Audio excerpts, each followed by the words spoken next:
Bonjour et bienvenue. Aujourd'hui, nous allons voir les AP. Donc, les Action Points, les points d'action. Alors, les points d'action, à quoi ça sert? Eh bien, ça sert pour deux choses principalement. Le déplacement, hein, donc le walk, ou la charge. La charge, je vous expliquerai ce que c'est plus tard et surtout comment ça marche. Et on utilise aussi des points d'action pour les attaques actions ou les tactical actions. Ok. Alors combien est-ce qu'on en a par personnage? C'est pas marqué sur la carte, mais en règle générale, et dites-vous bien que c'est dans Malifaux, les règles générales sont faites pour avoir des exceptions. Donc on en a 2 par personnage et par tour. Alors, comment on les dépense? Tout ce qui est déplacement, donc walk ou charge, ça coûte 1 point.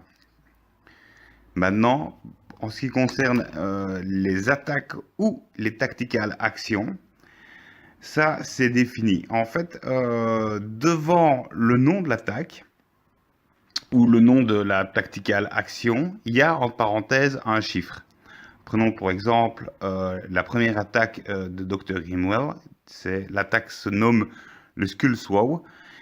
Et en parenthèse, il y a 1. Ça veut dire que cette attaque va vous coûter 1 point d'action. Ensuite, la deuxième attaque, c'est la lobotomie. Et pour pouvoir lobotomiser quelqu'un, ben, ça vous coûte 2 points d'action.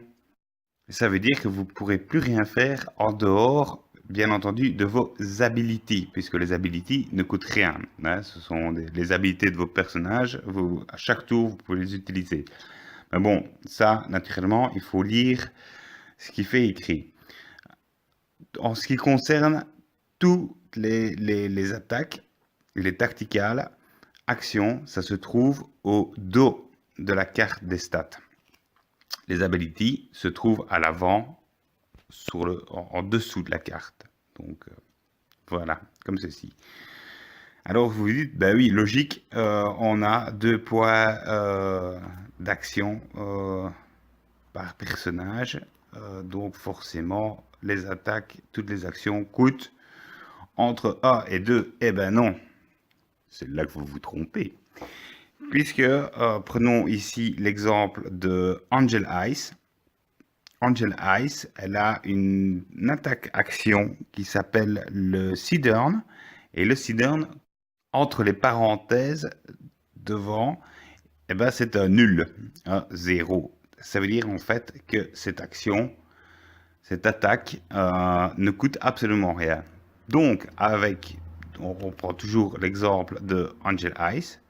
Avec ces 2 points d'action, elle peut par exemple faire un walk. Hop, elle va se déplacer de 5.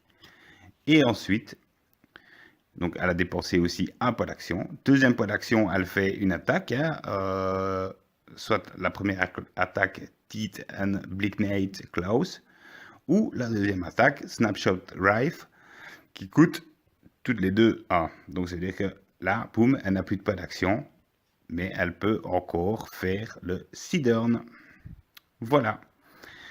Eh ben, c'est tout sur les points d'action. Moi, je vous laisse jusqu'à la prochaine vidéo. J'espère que ça vous a plu. N'hésitez pas à lâcher un petit pouce bleu, un petit commentaire si c'est pour dire ce qui vous a plu ou ce qui ne vous a pas plu, bien évidemment. Vous pouvez aussi partager la vidéo. Ça fait toujours plaisir aussi. Et puis surtout, n'oubliez pas, soyez fous, abonnez-vous. Ciao, ciao, gros bisous.